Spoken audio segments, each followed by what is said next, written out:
আসসালামু আলাইকুম। চাঁদপুর সদর ভার্চুয়াল স্কুলের শিক্ষার্থীবৃন্দ, তোমাদের সবাইকে সাদর অভিনন্দন। আমি আলামিন একাডেমি স্কুল অ্যান্ড কলেজের পক্ষ থেকে ফাতেমাতুল জোহরা বলছি। তোমরা জেনে এসছো যে চলমান বৈশ্বিক মহামারীর জন্য গত 17 মার্চ থেকে আমাদের স্কুল কলেজ বন্ধ রয়েছে এবং তোমাদের সুস্বাস্থ্যের কথা চিন্তা করে শিক্ষা প্রতিষ্ঠানের বন্ধ আরও এক দফা বাড়ানো হয়েছে। তো তাতে করে আমাদের পড়াশুনো থেমে থাকেনি। আমাদের চলমান সরকার এবং শিক্ষা মন্ত্রণালয়ের অসাধারণ উদ্যোগে পুরো বাংলাদেশব্যাপী এবং আমাদের চাঁদপুরেও অনলাইনের মাধ্যমে আমরা তোমাদের পাঠদান করতে পারছি।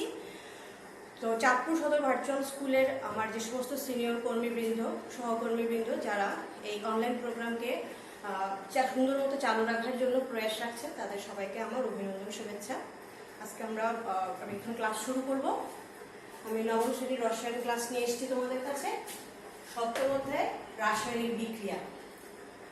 তো আজকের ক্লাস শেষে আমরা কি শিখবো, এখানে আমি কিছু শিখন ফল লিখেছি, দেখো।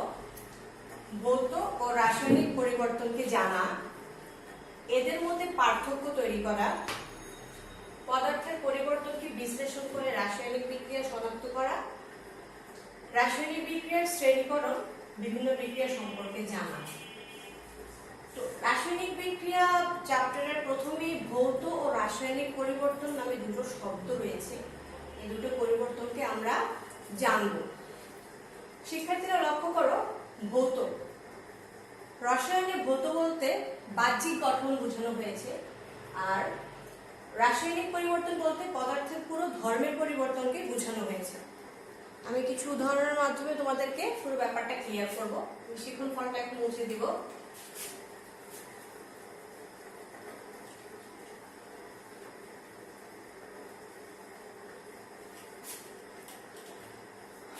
প্রথমেই আসি আমরা ভৌত পরিবর্তন।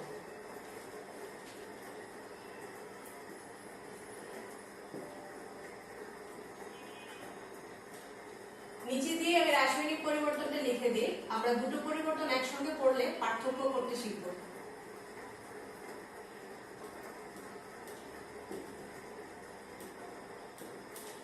দেখো, এখানে পদার্থের আভ্যন্তরীণ গঠনের কোনো পরিবর্তন হবে না। ভৌত পরিবর্তনে পদার্থের আভ্যন্তরীণ গঠনের কোনো পরিবর্তন হবে না, শুধুমাত্র বাহ্যিক ধরনের পরিবর্তন ঘটবে। আমি খুব সিম্পল একটা উদাহরণ নিয়ে এসেছি, পানি। এখানে আমি এস লিখছি, সলিড মানে বরফ। একে যখন তুমি তাপ দিবে,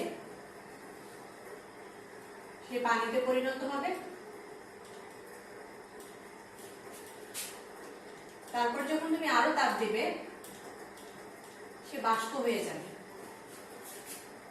পদার্থের বাহ্যিক চেহারাটার পরিবর্তন ঘটেছে, কিন্তু রাসায়নিক ধর্মের কোনো পরিবর্তন ঘটেনি। তিন অবস্থাতেই এটা পানি। কিন্তু সেই একই পানিকে তুমি যদি পরীক্ষাগারে তড়িৎ বিশ্লেষণ করো,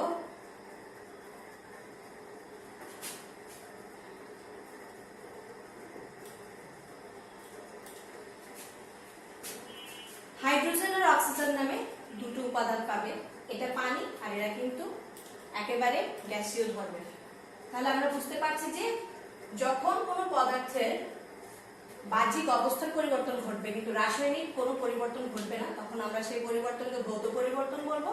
আর যখন পদার্থের রাসায়নিক পরিবর্তন ঘটবে, মানে আমরা জানি যে যারা বিক্রিয়া অংশগ্রহণ করে তাদেরকে বিক্রিয়ক বলে, আর যে পদার্থটা উৎপন্ন হয় তাকে উৎপাদ বলে। যখন বিক্রিয়ক আর উৎপাদের মধ্যে রাসায়নিক ধর্মের পুরোপুরি পার্থক্য থাকবে, তখন আমরা সেটাকে রাসায়নিক পরিবর্তন বলবো। আমি আরেকটা উদাহরণ তোমাদের বুঝাই। মোমের গলন। দেখো, আমরা যখন বাসায় কারেন্ট চলে গেলে মোম জ্বালাই, আমরা কি দেখি যে মোমটা গলে যাচ্ছে, গলে পাশে একটু পড়ছে, পরে সেই গরম তরল মোমটা আবার শক্ত হয়ে সলিড মোম হয়ে যাচ্ছে। তার মানে কি মোমের কোনো ক্ষয় নেই, শেষ নেই? মোম কি শুধু গলছে আবার মোম হয়ে যাচ্ছে? আসলে ব্যাপারটা তা নয়। এই যে মোম জ্বলার পরে পাশে একটু গলিত মোম পড়ে সেটা আবার সলিড হয়ে যাচ্ছে, মোমের এতটুকু পরিবর্তনকে ভৌত পরিবর্তন বলবো। তো মোমের যদি ক্ষয় বা রাসায়নিক পরিবর্তন না ঘটতো, তাহলে কিন্তু একটা মোম দিয়ে আমরা পুরো জীবন কাটিয়ে দিতে পারতাম। তাহলে মোমের রাসায়নিক পরিবর্তন বলতে মোমের দহন ঘটছে। পরিবেশের অক্সিজেনের উপস্থিতিতে মোমের যে দহন হচ্ছে তাতে কি হচ্ছে, মোম যেহেতু একটা হাইড্রোকার্বন, আমরা পরবর্তীতে হাইড্রোকার্বন সম্পর্কে জানবে, সেটা পুরে পানি এবং কার্বন ডাই অক্সাইডে পরিবেশে মিলিয়ে যাচ্ছে বলে একটা মোম শেষ হচ্ছে, এবং শেষ হওয়ার পর আমরা কিছু ধ্বংসাবশেষ বা কিছু অংশ পাই, যে মোমের যে গলনটাকে আমরা ভৌত পরিবর্তন হিসেবে বলবো। তাহলে ভৌত পরিবর্তন এবং রাসায়নিক পরিবর্তন সম্পর্কে আমরা আমাদের ধারণা মোটামুটি ক্লিয়ার হলো। আমরা এখন বিভিন্ন রাসায়নিক বিক্রিয়া সম্পর্কে জানব। রাসায়নিক বিক্রিয়া সম্পর্কে জানার জন্য আমাদেরকে কিছু বৈশিষ্ট্যকে মাথায় রাখতে হবে। কিছু বৈশিষ্ট্য মনে রাখলে আমরা চিনতে পারবো যে কোনটা কি ধরনের বিক্রিয়া।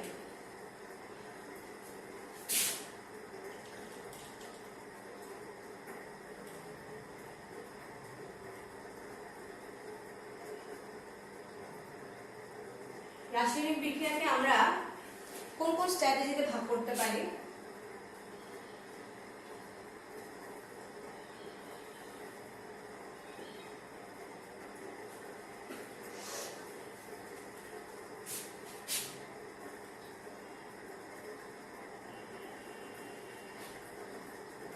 দিক অনুসারে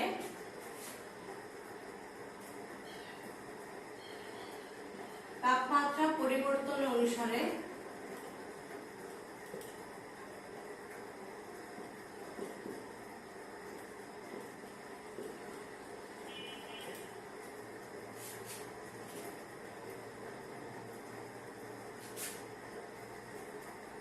ইলেকট্রন স্থানান্তরের উপর নির্ভর করে।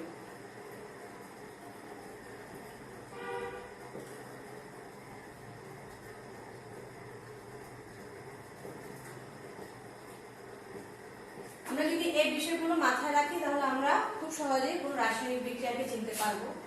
দিক অনুসারে রাসায়নিক বিক্রিয়াকে তুমি যে দুইটা ভাগে ভাগ করতে পারবে। এক হচ্ছে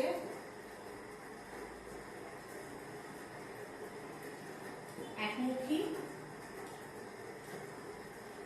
উভমুখী।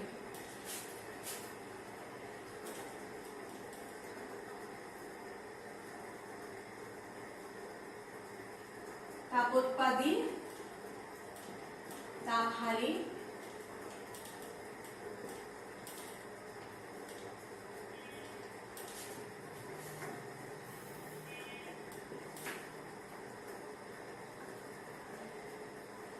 রেডক্স, নন রেডক্স। দেখো বন্ধুরা, আমরা যদি এই স্ট্র্যাটেজিগুলো মাথায় রাখি আমরা সহজেই যে কোনো রাসায়নিক বিক্রিয়াকে ভাগ করতে পারবো। দিক অনুসারে রাসায়নিক বিক্রিয়াকে দুটো ভাগে ভাগ করা হয়েছে, একটি হচ্ছে একমুখী আর একটি হচ্ছে উভমুখী। তাপমাত্রার পরিবর্তনের উপর নির্ভর করে দুই ভাগে ভাগ করা হয়েছে, একটা হচ্ছে তাপোৎপাদী আর একটা হচ্ছে তাপহারী।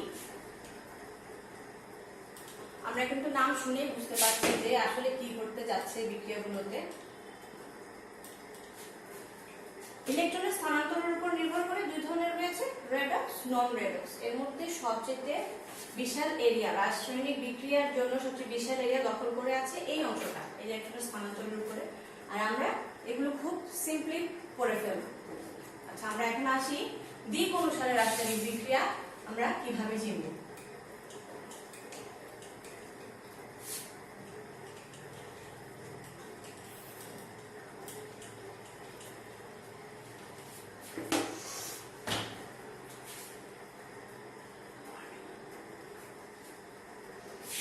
একমুখী মানে হচ্ছে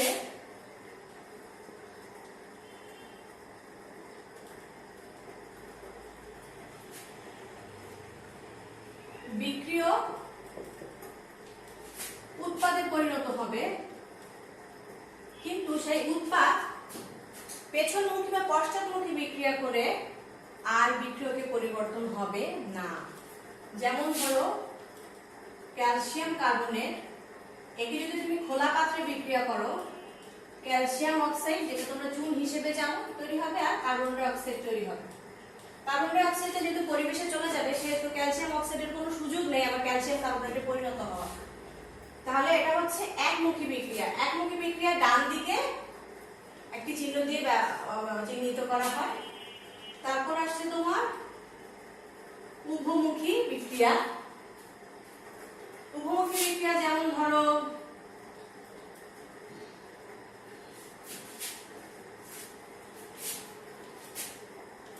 হাইড্রোজেন আর আয়োডিন মিলে হাইড্রোজেন আয়োডাইড হলো, কিছুক্ষণ রেখে দিলে এরা আবার বিপরীতমুখী বিক্রিয়া করে হাইড্রোজেন আয়োডাইড ভেঙে হাইড্রোজেন আর আয়োডিনে পরিণত হবে। তাহলে আমরা বলবো যখন বিক্রিয়ক একমুখী বিক্রিয়ার মাধ্যমে শুধু উৎপাদ তৈরি করবে, কিন্তু উৎপাদ আবার বিপরীতমুখী বিক্রিয়া করে বিক্রিয়কে পরিণত হবে না, সেই বিক্রিয়াটাকে আমরা একমুখী বলবো। সেটা ডান দিকে একটি তীর চিহ্ন দিয়ে বোঝানো হয়। আর উভমুখী বিক্রিয়া হচ্ছে বিক্রিয়ক থেকে যে উৎপাদ তৈরি হবে কিছুক্ষণ রেখে দিলে সেই উৎপাদ আবার পশ্চাৎমুখী বিক্রিয়া করে বিক্রিয়কে পরিণত হবে। তার জন্য এখানে দুই মুখী চিহ্ন দেওয়া হয়েছে, এটা উভমুখী বিক্রিয়ার চিহ্ন। এবার আসো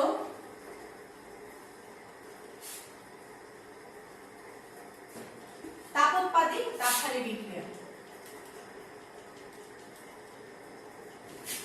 তাপোৎপাদী শুনেই বুঝতে পারছি যে এখানে পরিবেশে তাপ উৎপন্ন হবে, তাপহারীতে তাপ হারাবে, পরিবেশ থেকে কিছু তাপ শোষণ করবে। আচ্ছা, তাহলে আমার বইয়ে যে উদাহরণটা রয়েছে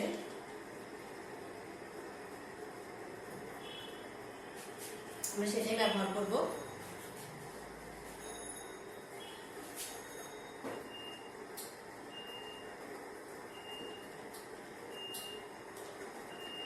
এখানে এফি প্রভাবক হিসেবে কাজ করবে ফেরাম।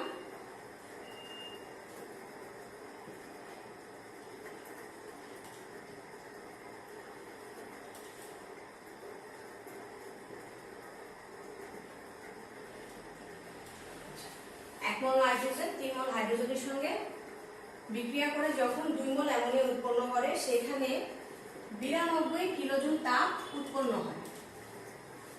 92 কিলোজুল তাপ উৎপন্ন হয়। একই সাথে আমি আরেকটা বিক্রিয়া লিখছি, নাইট্রোজেন আর অক্সিজেন মিলে যখন নাইট্রিক অক্সাইড উৎপন্ন করে সেখানে পরিবেশ থেকে 180 কিলোজুল তাপের শোষণ ঘটে। তো তাপের পরিবর্তনকে আমরা এই চিহ্নটা দিয়ে ব্যবহার করি, এই চিহ্নটাকে বলা হয় ডেল এইচ। তাপ উৎপাদনের ক্ষেত্রে ডেল এইচ এর মান হবে ঋণাত্মক। তাহলে এখানে আমার তাপ উৎপন্ন হয়েছে কত? 92, তাহলে আমরা এখানে লিখব B-92 কিলোজুল। আর এখানে আমার তাপ শোষিত হয়েছে 180, তাহলে আমরা লিখব ডেল এইচ সমান সমান প্লাস 180 কিলোজুল। এখন আমরা সবচেয়ে ইম্পর্টেন্ট বিক্রিয়াতে আসবো, সেটা হচ্ছে রেডক্স নন রেডক্স।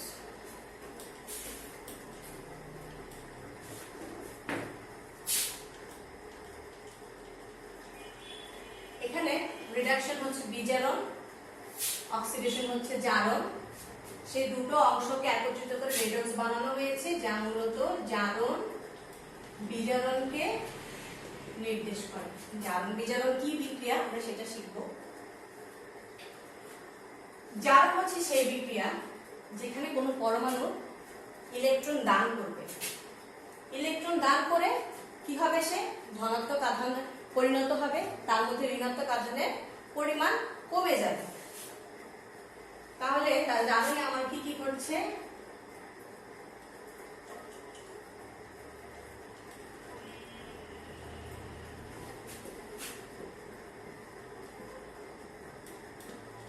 ইলেকট্রন দান ঘটছে,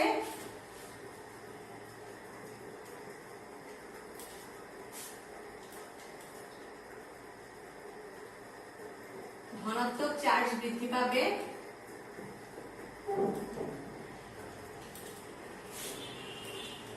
ঋণাত্মক চার্জের পরিমাণ কমে যাবে।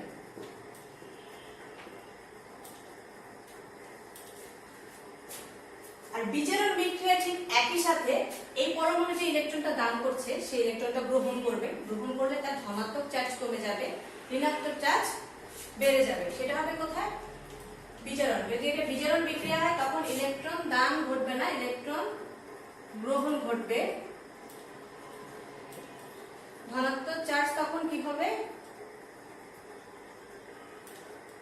কমে যাবে,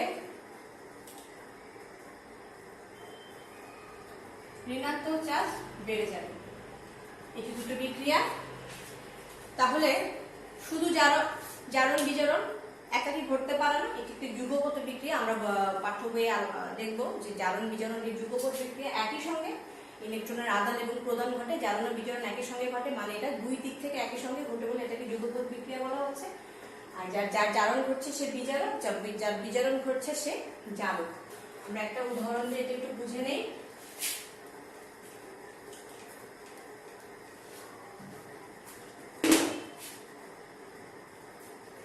আমি সেই অষ্টম শ্রেণীর বইয়ে যে তোমরা সোডিয়াম ক্লোরাইড দিয়েই সব ইলেকট্রন বিন্যাস বা বিভিন্ন ধরনের বিক্রিয়া শিখেছো, আমি সেটাকেই ধরে নিয়েছি উদাহরণ হিসেবে।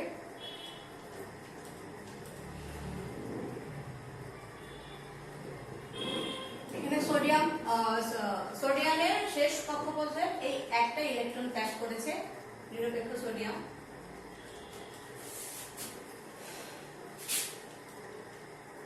ক্লোরিন সে ইলেকট্রনটা গ্রহণ করে ক্লোরাইড আয়নে পরিণত হয়েছে, তারপর এদের মধ্যে বিক্রিয়া ঘটে সোডিয়াম ক্লোরাইড তৈরি হয়েছে। এখানে সোডিয়ামের জারণ ঘটেছিল সোডিয়াম বিজারক, ক্লোরাইডের বিজারণ ঘটেছিল ক্লোরাইড জারণ।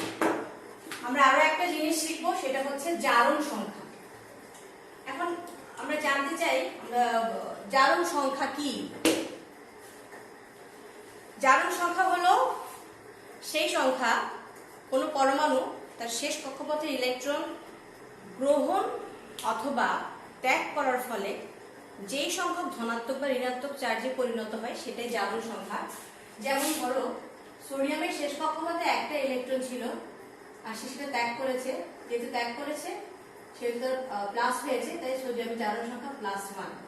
একইভাবে ক্লোরিনের -1। তো তোমাদেরকে জারণ সংখ্যা নির্ণয়ের জন্য আমরা যখন কোনো অজানা পরমাণুর জারণ সংখ্যা নির্ণয় করবো, সেক্ষেত্রে আমাদেরকে কিছু শর্ত মাথায় রাখতে হবে। সেটা হচ্ছে তোমরা বইয়ের সঙ্গে ফলো করবে, ধাতু সমূহের জারণ সংখ্যা সবসময় ধনাত্মক হবে, অধাতু সমূহের জারণ সংখ্যা সবসময় ঋণাত্মক হবে। নিরপেক্ষ বা পরিবেশে মুক্ত পরমাণু, যেমন ধরো হাইড্রোজেন গ্যাস, সে এখন একটা গ্যাস অবস্থায় আছে, এখানে সে আয়নিত নেই, তার জারণ সংখ্যা 0। তারপর হলো তোমার নিরপেক্ষ যৌগ, যেমন ধরো একটা সালফিউরিক অ্যাসিড, এখানে হাইড্রোজেন, সালফার, অক্সিজেন সবগুলোর জারণ মান থেকে আমরা যদি যোগ করি, টোটাল সালফিউরিক অ্যাসিডের জারণ সংখ্যা 0 আসবে। ক্ষার ধাতু সমূহের জারণ মান সবসময় +1 হয়। ক্ষার ধাতু হচ্ছে পর্যায় সারণীর 1A গ্রুপের মৌল। মৃৎক্ষার ধাতুর জারণ মান সবসময় +2 আসবে। মৃৎক্ষার ধাতু হচ্ছে পর্যায় সারণীর 2 গ্রুপের মৌল। ধাতব হ্যালাইড, হ্যালাইড বলতে আমরা জানি যে পর্যায় সারণীর গ্রুপ 17তে 4টা মৌল আছে, ক্লোরিন, ক্লোরিন, ব্রোমিন, আয়োডিন। এদেরকে আমরা এই 4টাকে আমরা একসঙ্গে হ্যালোজেন বলি। এরা যখন ধাতুর সঙ্গে যুক্ত হয় তখন ধাতব হ্যালাইড উৎপন্ন হয়। ধাতব হ্যালাইডে হ্যালোজেন সবসময় জারণ সংখ্যা -1 নিয়ে গঠন হয়। এখন হাইড্রোজেন আর অক্সিজেনের জারণ সংখ্যা নিয়ে একটু ঝামেলা আছে। আমরা জানি যে হাইড্রোজেন অধিকাংশ যৌগে হাইড্রোজেন +1 জারণ সংখ্যা নিয়ে যৌগ গঠন করে, +1। কিন্তু ধাতব হাইড্রাইডে হাইড্রোজেনের জারণ সংখ্যা -1 হয়ে যায়। কেন দেখো, ধাতব সোডিয়াম একটা ধাতু, সোডিয়াম হাইড্রাইড। তা আমরা জেনেছি যে একটা একক যৌগের জারণ মান 0, টোটাল যৌগের জারণ মান 0। তাহলে সোডিয়াম যেহেতু ধাতু, তারপর হচ্ছে ক্ষার ধাতু, সোডিয়ামের হচ্ছে +1, তাহলে এটার সাথে কত হলে এটা 0 হবে? নিশ্চয়ই -1। তাহলে এখানে দেখা যাচ্ছে হাইড্রোজেন -1 নিয়ে যুক্ত হয়েছে। এবার অক্সিজেনের ব্যাপারে আসো, তোমরা বইয়ের নির্দেশনায় দেখবে লেখা আছে যে সাধারণ অক্সাইডে অক্সিজেনের জারণ মান -2 হলেও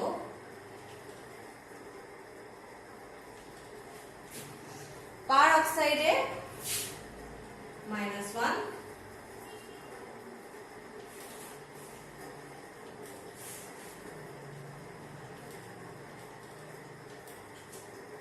আরেকটা রয়েছে সুপার অক্সাইড। আমরা পার অক্সাইড আর সুপার অক্সাইড কিভাবে চিনব? -1/2। যেমন ধরো এটা হচ্ছে সোডিয়াম অক্সাইড,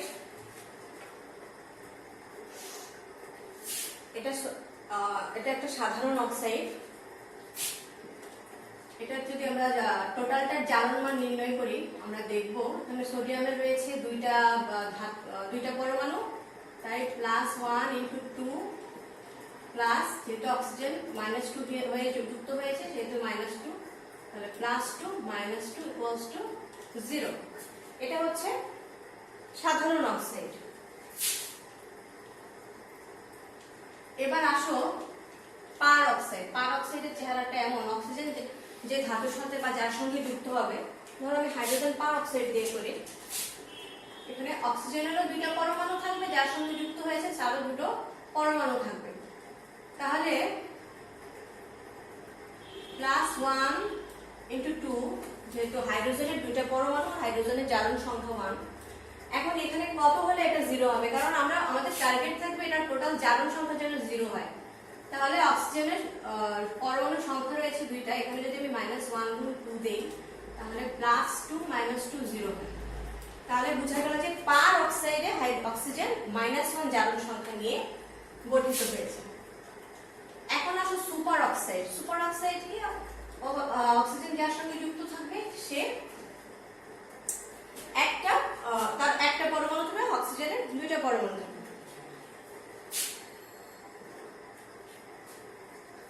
তাহলে এখন পটাশিয়ামের জারণ সংখ্যা 1, এখন অক্সিজেনের জারণ সংখ্যা কত হলে, যেহেতু অক্সিজেন অলরেডি সংখ্যায় দুইটা আছে, -1 আসবে। -1/2 যদি ধরি, 2 2 কাটা, 1 - 1 = 0। তাহলে আমরা অক্সিজেন কিভাবে তিনটা জারণ সংখ্যা নিয়ে যৌগ গঠন করছে আমরা সেটা দেখতে পেলাম। এই জিনিসগুলো যদি মাথায় রাখি আমরা যে কোনো অজানা পরমাণুর জারণ মান বের করতে পারবো। আমি একটা জারণ মান বের করে দেখাই। যেমন ধরো HClO4, এটা হচ্ছে পারক্লোরিক অ্যাসিড। এখানে তোমাকে বলা হলো ক্লোরিনের জারণ সংখ্যা কত। আমরা কিন্তু ক্লোরিনেরটা জানি না, কিন্তু হাইড্রোজেন আর অক্সিজেনেরটা জানি যে স্বাভাবিকভাবে হাইড্রোজেনের +1 আর অক্সিজেনের -2। তাহলে ধরে নিলাম ক্লোরিনের X, হাইড্রোজেনের জারণ সংখ্যা +1 + X, অক্সিজেনের পরমাণু রয়েছে 4টা, জারণ মান -2 × 4 = 0, 1 + X - 8 = 0, -7 = 0, X = 7, ক্লোরিনের 7। তাহলে এভাবে আমরা কিছু শর্তকে মাথায় রেখে খুব সহজভাবে জারণ সংখ্যাগুলো নির্ণয় করতে শিখব। এবার আসো আমরা জারণ বিজারণের আন্ডারে কোন কোন বিক্রিয়া পড়ে আমরা পড়েছি। সংযোজন, বিয়োজন, প্রতিস্থাপন, দহন, এগুলো সবই জারণ বিজারণের আন্ডারে পড়ে, কারণ হচ্ছে এখানে ইলেকট্রনের স্থানান্তর ঘটবে। আমি দুটো উদাহরণ লিখছি।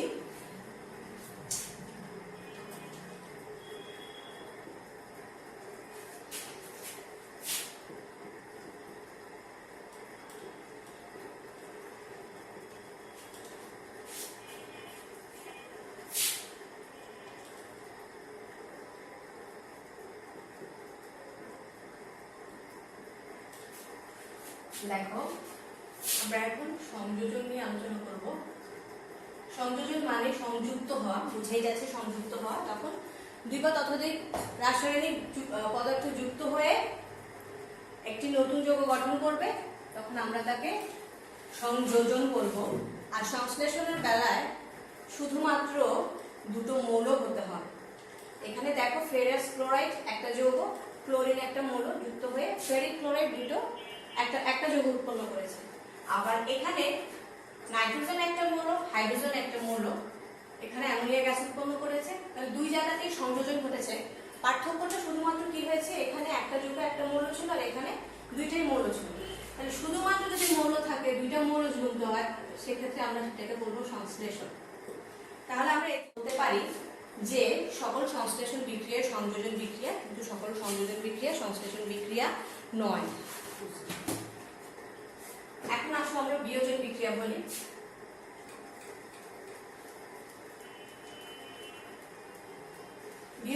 বিক্রিয়াটা উল্টোটা ঘটবে।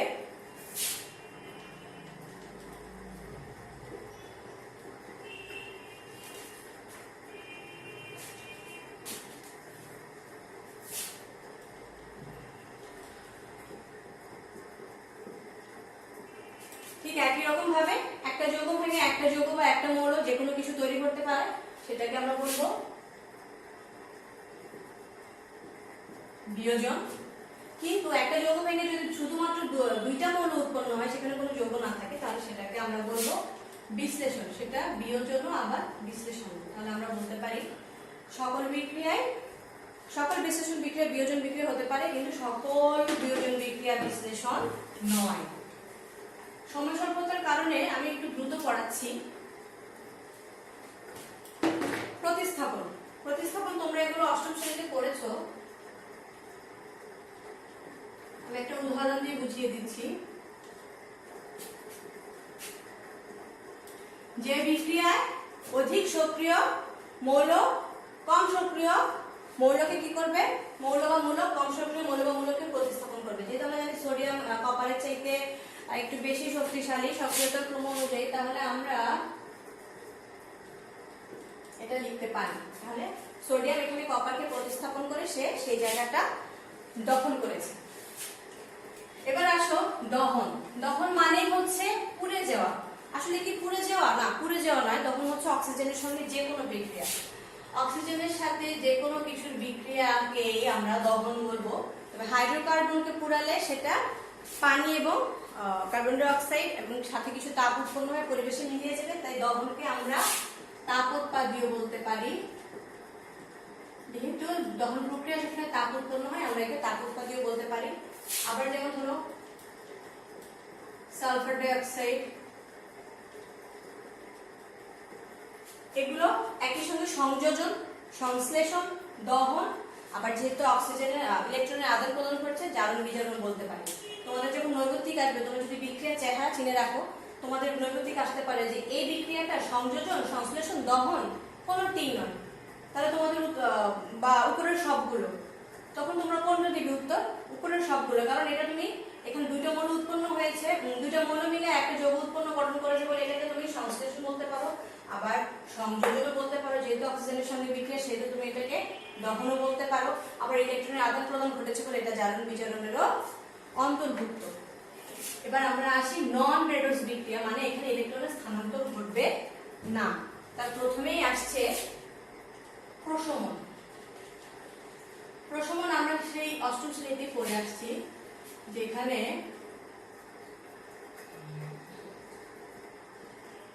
অ্যাসিড আর ক্ষারের বিক্রিয়ায়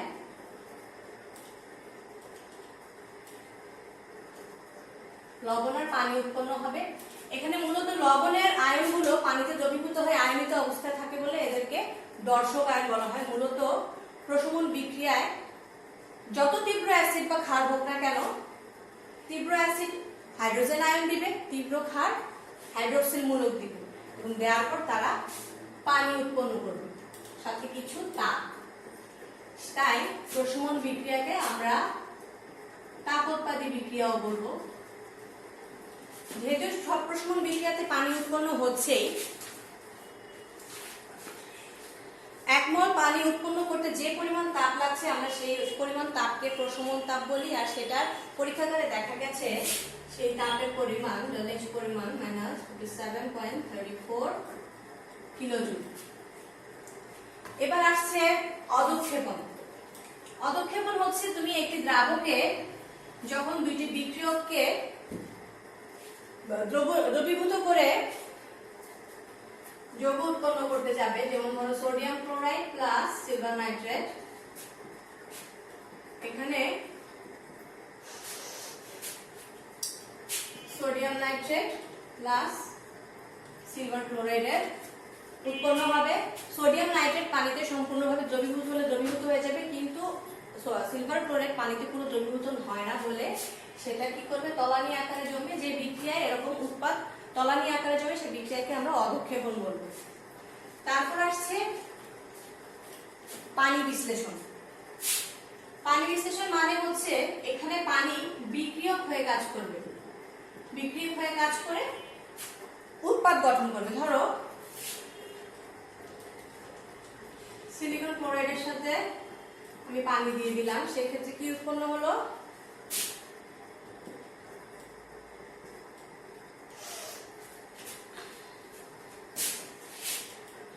সিলিকন হাইড্রোক্সাইড প্লাস 4HCl। এখানে পানিটা একটা বিক্রিয়ক হয়ে কাজ করবে। তারপর আসছে পানি যোজন। এটা আর কিছুই নয়, কিছু যৌগ কি করে, স্ফটিক, কিছু আয়নিক যৌগ স্ফটিক বা গ্যাস গঠন করার জন্য সেই পানির সঙ্গে কি হবে, যুক্ত হবে। যেমন ধরো পানির সঙ্গে যুক্ত হবে কপার সালফেটের সাথে, যখন পানি হয়, পানি বিক্রিয়া করে তৈরি হচ্ছে কপার সালফেট 5 অণু পানি। এই পানিটা আলাদা হয়নি, পানিটা এটার সঙ্গে যুক্ত হয়ে একটা কেলাস গঠন করেছে, যেটার রাসায়নিক নাম আমরা জানি তুতে। ঠিক আছে, এবার আসছে সমানুকরণ। খুব ইম্পর্টেন্ট একটা নাম, সমানুকরণ। আমাদের সময় কমে আসছে। সমানুকরণ মানে হচ্ছে বিক্রিয়ক আর উৎপাদে অণুর পরিমাণ সমানই থাকবে। মানে হচ্ছে যে আণবিক সংকেত এক থাকবে, কিন্তু গাঠনিক সংকেত পাল্টে যাবে। একেবারে নতুন পদার্থ উৎপন্ন হবে। যেমন ধরো অ্যালুমিনিয়াম সায়ানাইড, এটাকে তাপ দিলে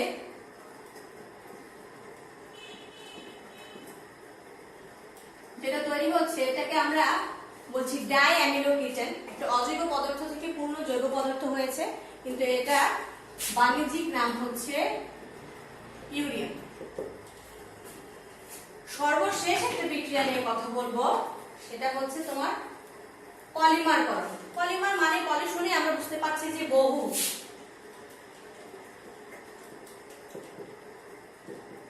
পলি শুনে আমরা বুঝতে পারছি বহু। এখানে আমি একটা উদাহরণটা লিখে নিই।